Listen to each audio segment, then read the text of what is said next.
یہ انہی سندر ناریوں کی گردنوں سے ٹپکنے والا خون تھا جسے وہ تلاش کر رہا تھا۔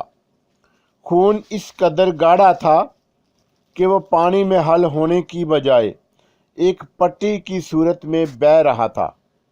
وہ دوبارہ اٹھا اور دریا کی اس طرف چلنے لگا جہاں سے وہ پٹی آ رہی تھی۔ دور دور تک کسی ذی روح کا نام و نشان تک نہ تھا۔ آسمان پر سورج اپنی پوری آب و تاب سے چمک رہا تھا۔ گرمی کی شدت سے چرند پرند بھی اپنے اپنے ٹھکانوں میں دبکے ہوئے تھے۔ وہ دریا کے ساتھ ساتھ چلتا کافی دور نکل آیا۔ جنگل اب بہت پیچھے رہ گیا تھا۔ مسلسل پیدل چلنے سے اس کے پاؤں سوج کر کپا ہو گئے تھے۔ اس نے کچھ دیر آرام کرنے کا سوچا اور دریا کے دائیں کنارے پر لگے ایک بوہر کے پیڑ کے نیچے ایک جگہ صاف کر کے چرمی تھیلا اپنے سر کے نیچے رکھ کر آنکھیں موند لیں، اور جلد ہی اس کی آنکھ لگ گئی۔ ابھی اسے سوئے ہوئے 10 منٹ ہی بمشکل ہوئے ہوں گے کہ اسے اپنے پاؤں میں تکلیف کا احساس ہوا۔ اسے یوں محسوس ہوا جیسے کسی نے ایک تیز دھار خنجر اس کی پاؤں کی چھوٹی انگلی میں گھسیڑ دیا ہو۔ اس نے ہڑبڑا کر آنکھیں کھولیں تو اسے حیرت کا شدید ترین جھٹکا لگا۔ اس کے پاؤں سے چند انچ کے فاصلے پر ایک عجیب و غریب مکڑی، جس کے منہ کی جگہ تیز دھار برمے کی مانند چونچ تھی، وہ اس کا جسم ایک غبارے کی مانند پھول اور پچک رہا تھا۔ اس کے اندر سبزی مائل صاف زہر نظر آ رہا تھا۔ اس نے اسے دیکھتے ہی جلدی سے چرمی تھیلے میں ہاتھ ڈال کر ایک مرہم نکالا اور اسے جلدی سے اپنی انگلی پر مسل لیا، اور اس کے ساتھ ہی اپنے کھڑاؤں اٹھا کر اس مکڑی پر دے ماری۔ کھڑاؤں کسی اینٹ کی طرح اس مکڑی کے جسم پر پڑی اور اس کے پھولے ہوئے جسم سے گندا مواد ابل پڑا۔ مکڑی کے آس پاس جو گھاس پھوس لگی ہوئی تھی، اس مواد کے لگتے ہی دھواں بن کر اڑ گئی۔ بھولے ناتھ ہونکوں کی مانند کبھی اس مکڑی کی طرف اور کبھی راکھ بنی گھاس پھوس کو دیکھ رہا تھا، اور دل ہی دل میں گرو کا شکر ادا کر رہا تھا کہ اس کی بر وقت آنکھ کھل گئی اور اس کے پاس لاجونتی مرہم بھی موجود تھا، ورنہ اس سے آگے وہ کچھ نہ سوچ سکا۔ اور اب اس نے آرام کرنا مناسب نہ سمجھا اور اپنا سفر دوبارہ شروع کر دیا۔ تقریباً 5-6 کوس چلنے کے بعد اس کے کانوں میں کسی آبشار کے گرنے کی آواز پڑی۔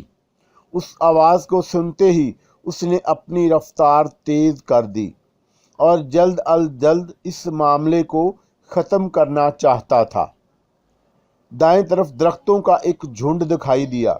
اس نے اپنے قدم اس جھنڈ کے جانب بڑھا دیے، اور جب وہ اس کے نزدیک پہنچا تو اسے اس کے اندر ایک بہت بڑا آبشار نیچے زمین پر گرتا دکھائی دیا۔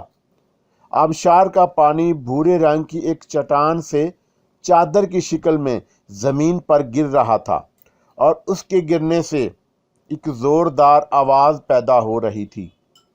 آبشار کے عین اوپر ایک بہت بڑا شاہ بلوط کا درخت نظر آیا، جس پر پیڑ کی شکل کے پھل لگے صاف نظر آ رہے تھے۔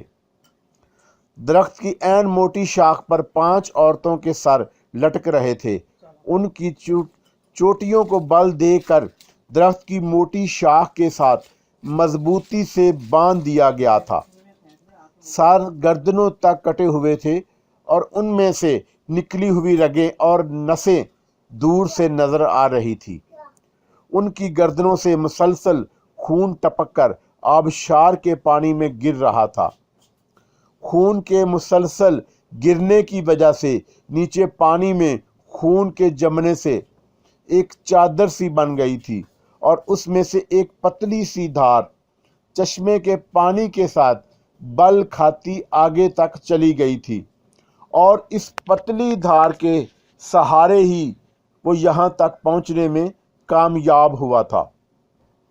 اس نے اپنا چرمی تھیلا ایک طرف رکھا اور کپڑے اتار کر پانی میں گھس گیا۔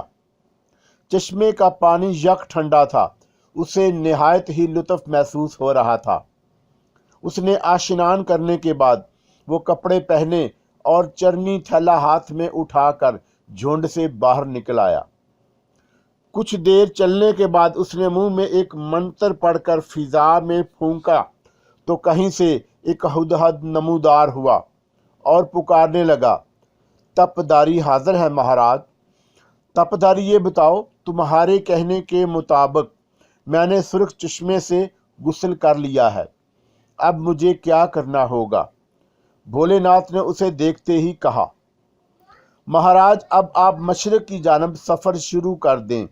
چند کوس تک چلنے کے بعد آپ کو ایک ویران باغ نظر آئے گا۔ اس باغ کو عبور کرنے کے بعد ریتلا علاقہ شروع ہو جائے گا۔ اس میں آپ کو ایک کچا مکان نظر آئے گا۔ اس مکان میں ایک کنواں ہے، اس کے پانی میں یہ تاثیر ہے کہ اس کے بدن پر لگتے ہی رات کے وقت بھی آپ دن کی طرح دیکھ سکیں گے۔ اس کے علاوہ آپ چونکہ سرخ چشمے سے غسل کر چکے ہیں، اس لیے آپ بیتل ناری نامی چڑیل کی نظروں سے اوجھل رہیں گے۔ آپ کو اب مسلسل 3 روز تک پیدل سفر کرنا ہوگا اور رات دن چلتے رہنا ہوگا، اس لیے رات کے اندھیرے میں دیکھنے کے لیے اس کنویں کا پانی لازمی حاصل کرنا ہوگا۔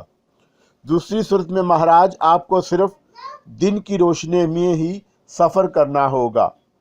ہدہد نے مزید بتایا، لعنت ہو تم پر اور تمہارے کنویں پر، تم صرف مشوروں کے سوا اور کوئی کام نہیں کر سکتے۔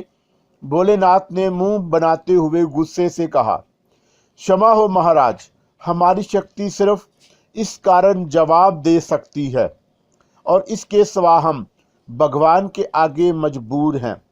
تپدری نے سہمے ہوئے لہجے میں کہا، ٹھیک ہے، اب تم اپنی منحوس صورت لے کر دفع ہو جاؤ۔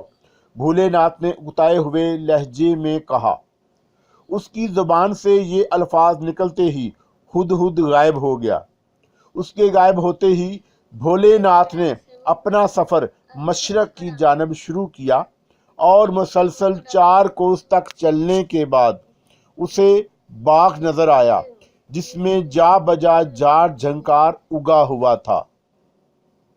ویران باغ کی حالت سے اندازہ ہوتا تھا کہ اسے اس حالت میں صدیاں بیت گئی ہیں۔